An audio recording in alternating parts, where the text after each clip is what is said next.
Hello, I hope you're having a great day. Today, we are going to be doing a tier list for Final Fantasy VII Crisis Core Reunion. We just finished the game over on my gameplay channel, so I thought it would be kind of a nice way to like wrap up the game by doing a little tier list. I actually have a pretty long video that I'm working on that goes over the storyline of the game in a more scripted format, but it is not done, of course. Things take longer than I anticipated. I'm really excited to show you guys it. I think it's going to be a fun, nice little format.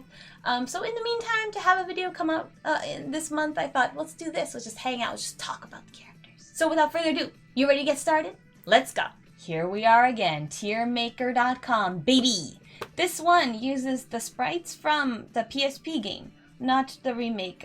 So everyone looks a little different, a little bit different, but I kind of like it like that. The people I'm not going to rank. Cloud's mom is on here.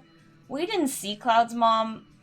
I don't remember Cloud's mom, so we're gonna put her here.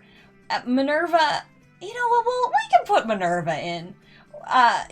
This is a secret boss you can fight. She also was in the cutscene with Genesis. But, you know, we saw her. We'll put her in. Alright, and my categories are Beyond First, First Class, Second Class, Third Class, not Soldier, just in my heart, and What Garbage. So there's strong decline from Third Class to What Garbage, but I think it's warranted in this game. Okay, let's not beat around the bush, because I think we all know what's gonna happen with the Beyond First. It's Zack, my boy Zack. Zack is the best. Zack goes in his own category. Zack is one of those, like, comfort character for me. Maybe Zack is the comfort character for me. Zack is the bestest boy. And then, from this point on, let's just go down the list, maybe. For the most part, let's go down the list. Aerith, First Class. I think no one can be in Zack's category, but if anyone was going to be in Zack's category, it'd be Aerith or maybe Cloud. Those two. Cloud?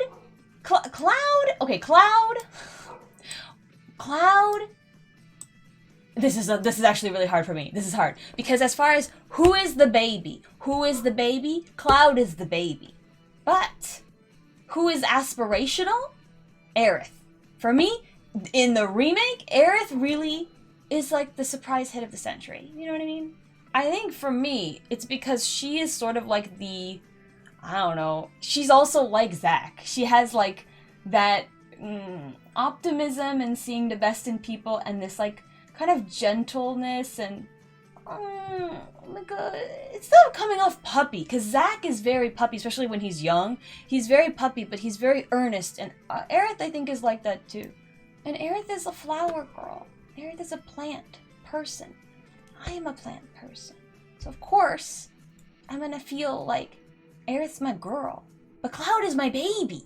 It's very complicated. I'm gonna leave it like this, and if I change my mind, I will change my mind. But the point is, like, these are the trifecta, the power three right here in this game, yes. Okay, I know I said I was going in order, but I lied. Okay, I lied, because who else is First Class? Sung. I love Sung, maybe too much. I've liked him, and it's grown over the years. Not in a, like, I think aspirationally of Sung, right? Like, Zack is you think about life and you're just like, yeah, I want to be like that guy. You know, I don't feel that way with Sung, but Sung is attractive. Listen, when you're young, when you're a teen playing this game, it's all about the anime boys with the fancy hair. But when you become an older, wiser adult, you appreciate the subtlety of the little ponytail in the suit and an even-tempered personality. Okay, that's all I'm saying. And maybe on the topic of suits and sort of even-tempered personality, I'll put Rude here. Second Class Rude. Rude is also underrated. Sung and Rude are underrated. You see them being shipped around. That's kind of all I've seen them as.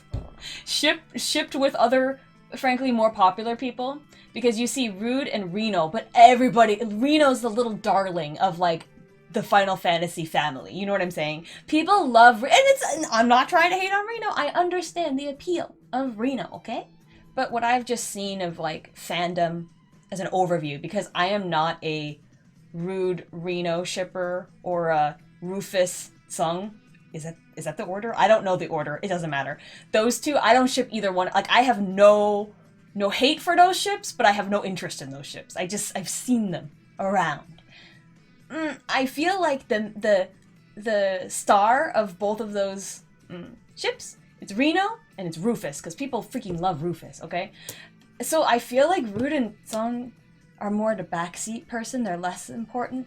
I hope I'm wrong. I hope I'm just seeing things wrong, but I like these two, you know? The only reason why Rude is in second class, and this has nothing to do with Crisis Core, so it's kind of messed up I'm judging him, but I will judge him, is he did not want to fight Tifa, because he's like, oh, she's a woman and I won't fight her. And it's like, don't do that. This is a warrior. You don't, no, I didn't like that. So he comes in second place, yes. I feel like it's kind of hard to judge Rude and Reno, because they're barely in this game, girl. Like, they're barely in this game. So I guess I still like Rude better than Reno. I know that's controversial. As I've gotten older, again, tastes have changed, because when I was young, I freaking loved Reno. It's like, oh, he's so fun. Now I'm just like, I'm a little old and tired. All right, let's move on to heavier hitters here. Angeal.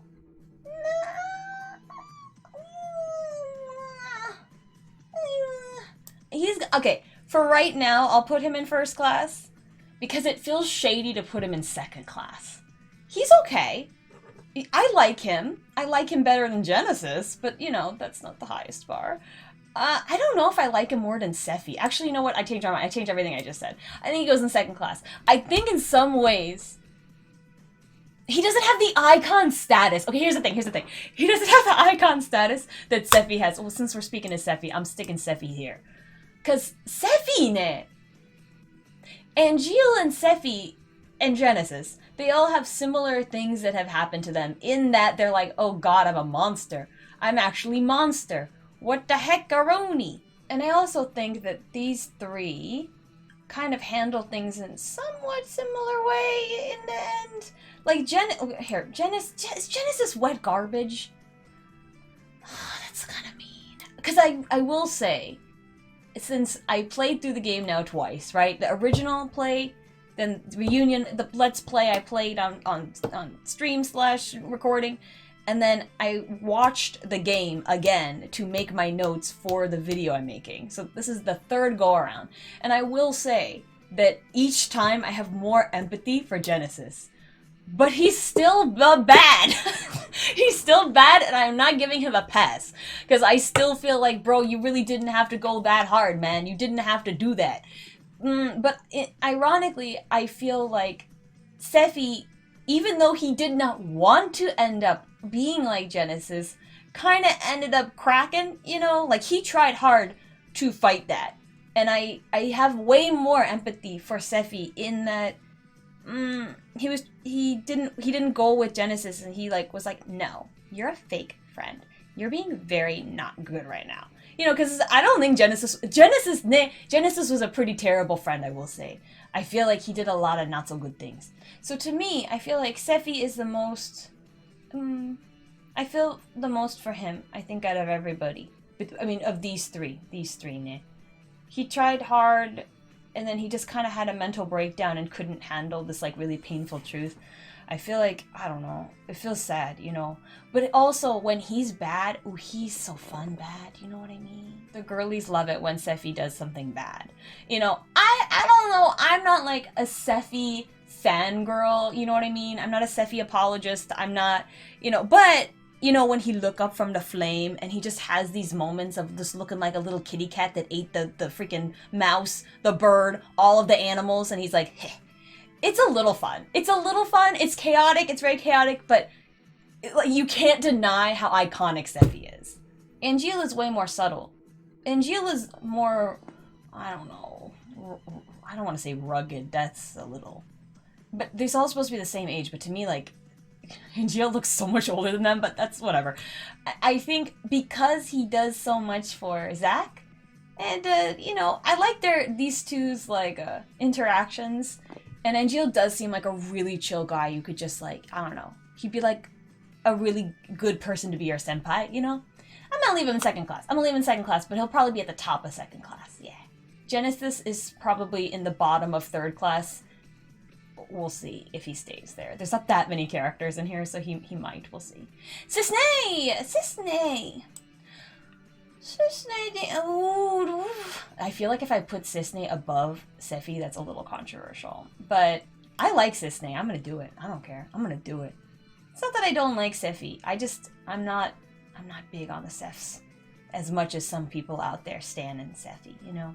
Cisne's a very good girl. And she's like a good friend, you know? I liked learning about her. She's kind of like, I don't know, the unexpected star. I don't know if she's a star. The unexpected co-actress, you know, supporting role position that I like her. I like her. I think also she tries to stick with her principles where she can as well. Because, man, she could have, like, turned Zach in so many times, you know? And not doing that, I think, shows a certain amount of integrity that she has. And I feel like this game did a good job of making me care enough about Cisne that I would, like, want to know more about her, because I know they're doing that Before Crisis thingy. I don't know if she's in that. Is she in that? She has gotta be in that. Because isn't the Before Crisis stuff with the Turks? I don't know. I'm interested. I'm interested in learning more about her. So, I guess we'll find out. We'll see. Alright, next, we got the mom, Jillian. I don't know, she's whatever. Do I like her more than Genesis? Yeah. Genesis in some ways. But he's so annoying. That's the thing, though, ne? He's annoying.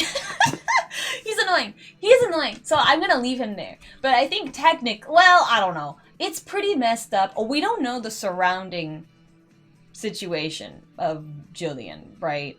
But the fact that you would have a baby and be like, I'm gonna experiment on you, baby, my only child, is a little messed up, you know? It's a messed up. But I don't know. I feel like, was this, I don't know, she got stuck in a weird circumstance? Not that that's, like, excusing everything. But was it, like, okay, we'll just put Hojo here, because, you know, he's the king. He's the king of the wet garbage pile. Is it like Hojo, where Hojo is like, I have no morals, I am just a slimy little scuzzball? Is it like that? Or, I don't know, would she have her own... I mean, clearly she had her own feelings about what she had done, because she offed herself out of, I'm assuming, guilt. We don't really know what went down with that since we weren't there. It just seemed like Angeal killed her, and then we find out later she didn't, or he didn't, right? I don't know. Just stay there for now. And, like, I don't think it's ever explicitly stated, but there's that scene in... Is it Bodeoheim? Somewhere towards the middle end of the game, where Hollander is like, yeah, Angeal, do it for our family. Or she says something like that.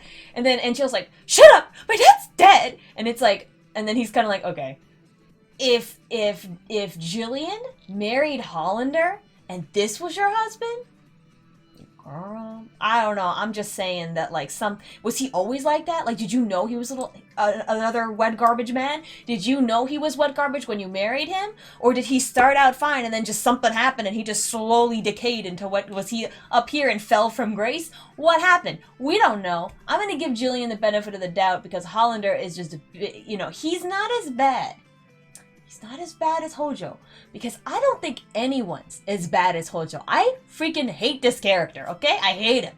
But he's pretty close. Hollander's real bad, and no. Alright, we have all the, like, incidental people kind of left. Let's do Minerva. Minerva's gonna go here. Is Minerva really in this game for the general playthrough people? No. But is Minerva's, like, design fantastic? Yes. So that alone pushes her to 3rd class. But because I don't really know any personality of this character, you know, can't be higher than that. But definitely higher than Genesis, so. Alright. And then Lazard. Lazard, to me, I had a little bit of an issue with his character. Did I miss something? Maybe. Was there some mission, side quest that I missed? Maybe. But he's like a side character. Like, he's not that important till more of the end. And you do have that, like, interesting twist with Lazard. But, he wears a navy jacket with white pants and black shoes. I'm never gonna be over that. So I think he's definitely, I'll put him there. Minerva out fashions him. Listen, it's just, I don't make the rules. I think it would have been more compelling if Lazard's, like, overall story was, like, woven in a little bit smoother. Because I feel like he's the director boss in the beginning. And then it's like, oh, where's Lazard? Oh, he's, like, so busy nowadays. And then it's like, oh my god, where did he go? Oh, well, it turned out that he, like, actually turned his back on Shinra for, I don't know, some reasons. And then he comes back and he's like, yo, I'm not Angeal. It's actually me. I wanted revenge, but now I don't because I'm Angeal. It's like, I don't know you. I don't know you. Even if we got, like, little snippets here and there of, like, why he wanted revenge against Shinra, or, like, I don't know, anything else, it would have made, I think, things a little bit better. There are certain places in here, it's like, it's almost right, or there's parts that are like, this is pretty okay, but it feels a little rough around the edges. The important thing is they stuck the landing with Zach's overall story stuff, so I guess I'm criticizing for small things, but it's those little things that can tighten up a story, you know what I'm saying? Alright, and finally, Baby Yuffie. Zoom, zoom, zoom! Okay, well, first of all, Baby Yuffie has to be in first class, because, of course. I think I'm putting Baby Yuffie above Cisne. That's a little sad, isn't it? That's a little sad. This first class is a little crowded, isn't it? 6 people in first class. It's fine. You know what? It doesn't matter. I think it just, that's how it goes, you know? Baby Yuffie in this game really adds nothing to the story. This is a situation. Wait, where's Tifa? There's no Tifa. Okay, we're gonna change Cloud's mama to Tifa. I understand it's a little, don't think about it too hard, okay? We'll get to Cowboy Tifa in a minute. Let me just finish up with Yuffie. Yuffie adds nothing. The only thing Yuffie adds, aside from, like, comic relief, is to show that Zack is a good boy. But we already knew this. It's just extra good. Yuffie is, like, the queen of the children duping Zack. And that's why she's in first class. And finally, Cloud's mom, aka Tifa, because there's no Tifa sprite. Tifa was in the original, though. I swear she was in the original. Anyway, right? She had to have been. She was. Anyway, Tifa as a cowboy. I think Tifa as a cowboy is here. Tifa as a cowboy. I should just say, like, cowgirl chic Tifa. Yeah. Very important. Very important. I loved learning about, like, how she became, like, a fighter, and that, I don't know, you gotta love a girl who's, like, real scrappy and is like, I want to come into the secret confidential zone. What? I can't? You know, like, she just is, like, I don't know, so vibrant and, like, wanting to do all these things, and then she's, like, texting Zack being like, blonde knights in shining armor, but you can't wait for them, so I'm fighting instead. Like, that's iconic behavior. And the outfit, girl, the strappies around the stomach, the hat and the boots, just, this girl knows how to dress, I'm just saying. So yeah, I think this is what I feel good about for this tier list. I think this tier list also shows you that there are a lot of good characters here, because I don't like that it's so uneven, but at the same time, it's Crisis Core, okay? It's, what am I supposed to do? These are Final Fantasy VII babies. What am I supposed to do? Say they're all garbage? It's not true. I think that when you have the, like, important side characters, right? When you think of, like, the DMW and who comes up, that out of the DMW people, we got Aerith, Cloud, Tsung, Cisne, Sephi. They're all in first class. And Angeal, I was like, should I put him here or not? And I'm glad I didn't, because it's too many people. But, like, that is good. That's a good thing. The only one who didn't make it was Genesis. But Genesis doesn't really count because Genesis has a Genesis mode. So he's, like, you know, he's not as important. Because something that, for me, I like and care about a lot is that I feel like Final Fantasy, most part, I haven't played every game, so I guess I can't say for all of the games, but 7 to me is very good in that it sells the characters really well. That sometimes, even if the plot is like, girl, what is happening? Human experimentation and clones, what is happening? This is so off the wall, or like, what's going on now? I don't really care as much, or if certain things are chunky. I felt like some of the Loveless stuff, in my personal opinion, was a little chunky. It doesn't matter, because I have bought in the whole estate. caring about the lives of all of these characters, you know, that I think, or even frankly, the love story between Zack and Aerith is so well done. They write it well. Very subtle, very light. You got that like Japanese romance aesthetic where you just like, it's all in the things that maybe aren't said or in like small little gestures here and there. I live for that. But even if the writing is like maybe not perfect everywhere, because the characters are so well written and so just lovable, you can put up with a lot. Yeah, I think so. So that's gonna do it for this video. I'm hoping that my like walking you through the story of Crisis Core Reunion will come out relatively soon. It's something I've really enjoyed writing the script for. It's been fun, but it takes longer than I thought it was going to take. So I hope you're looking forward to that. And whenever I see you next, remember to be kind to others, especially yourself. Take care, and I'll see you later. Okay, bye bye.